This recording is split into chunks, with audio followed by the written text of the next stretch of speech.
Dear friends, I welcome you all to the first lecture of our new topic that is about camps. Dear friends, this word may be new for you and maybe hearing very first time. Earlier we talked about different topics like belt, chain, gear, and all these were familiar words to you. जैसे कि आपने belt drive देखा होगा, आटा पीसने की चक्की होती है, उसमें जो ड्राइव दिया जाता है वो ज़्यादातर बेल्ट ड्राइव होता है। You have also experience of riding bicycle which consist of chain and there is a chain drive. हमने बहुत बार गियर के बारे में भी सुना है, जैसे कि 4 गियर ड्राइव वाला व्हीकल है या 5 गियर वाला टू व्हीलर है या एक्टिवा या प्लेजर जैसा है वो गियरलेस होता है। मतलब कि बेल्ट, चेन, गियर, ये सारे जो शब्द है वो हमने कहीं न कहीं सुने हुए हैं। लेकिन यहाँ जो हम चर्चा करने जा रहे हैं, what we are going to discuss here that cams is a new for you. So before describing cams, let me explain you the similarity of chain, belt and gears.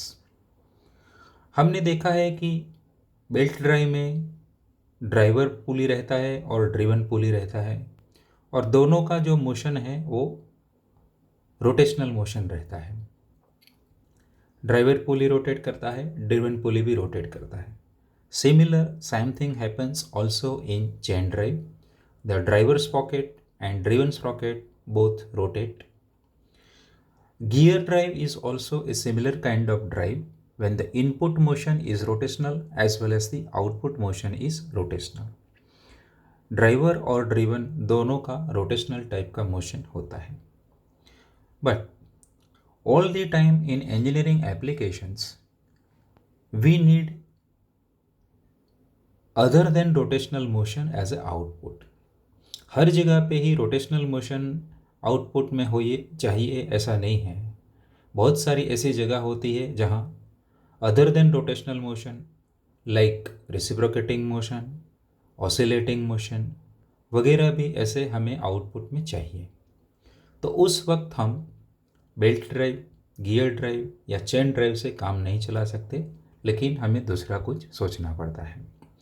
And at that time the camps comes to us to help for to achieve different kind of motions other than rotations.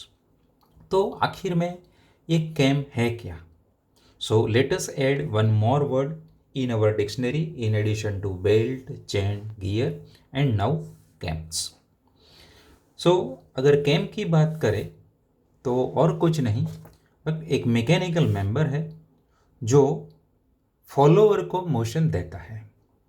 जैसे belt drive में driver पुली है और driven पुली है, input motion driver को दिया जाता है और आउटपुट ड्रिवन से मिलता है, वैसे यहाँ कैम इनपुट रहता है जनरली, एंड जो आउटपुट मोशन जहाँ मिलता है उसको हम फॉलोअर कहते हैं।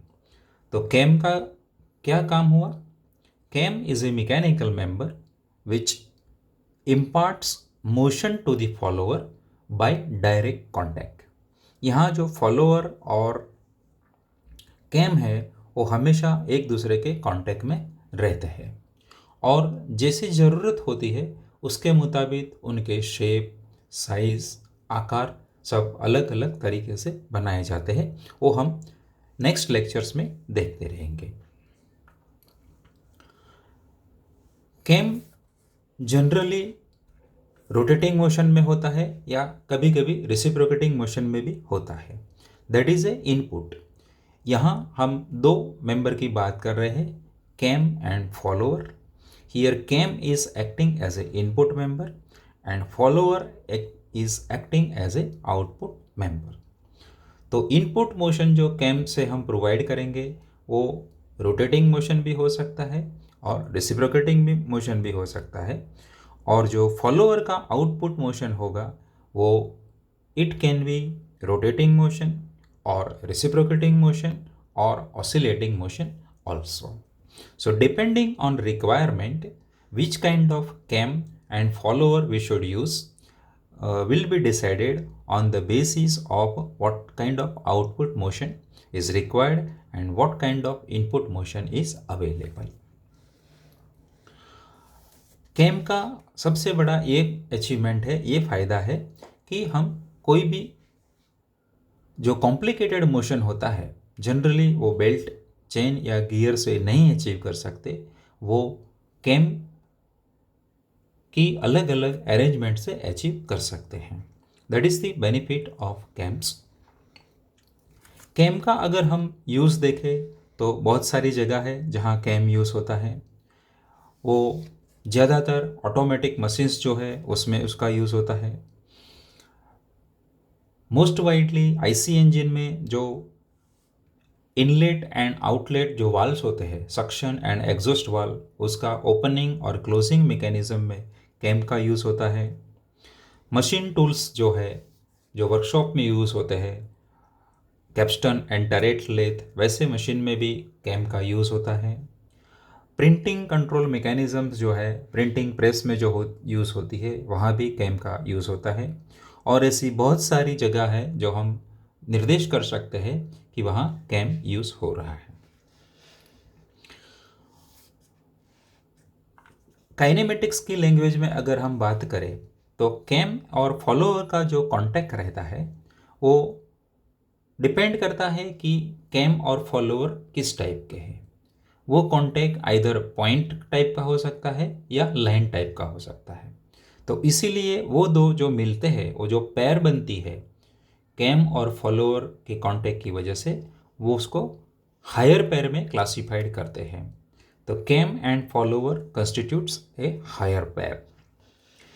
और कैम की जो रचना होती है, कैम फॉलोअर का जो अरेंजमेंट होता है, उसमें मुख्यतः कौन कौन से मेंबर होते हैं, which are the necessary elements of the CAM mechanism. So we can say there are three essential members in CAM mechanism. They are like this. First is the CAM itself. It is a driving member. वहाँ से एक तरह की motion हमको हमारे पास available है जो cam को दिया जाता है. So the CAM is a driver member or we can say input member. दूसरा है follower, that is a driven member. Other word में हम कह सकते हैं कि it is a output member. And third essential element is the frame, जो cam और फॉलोअर को जुड़े हुए रखता है, which supports the cam, cam को होल्ड करके रखता है और फॉलोअर को प्रॉपर मोशन परफॉर्म करने के लिए उसको गाइड करता है. So this becomes the most basic about the cams. Cam कितने तरह के होते हैं, वो कैसे काम करते हैं, उसका काइनेमेटिक एनालिसिस क्या क्या है, उसमें दूसरी कौन सी टर्मिनोलॉजी यूज़ होती है, ये सब जो बातें हैं वो हम अगले लेक्चर में करेंगे. तो ये सब लेक्चर की सीरीज़ में जुड़े रहने के लिए आपके लिए एक ज़रूरी बात बनती है कि आप इस चैनल को सब्सक्राइब कर दें. थैंक यू फ्रेंड्स, अगले लेक्चर में मिलेंगे. Thanks a lot.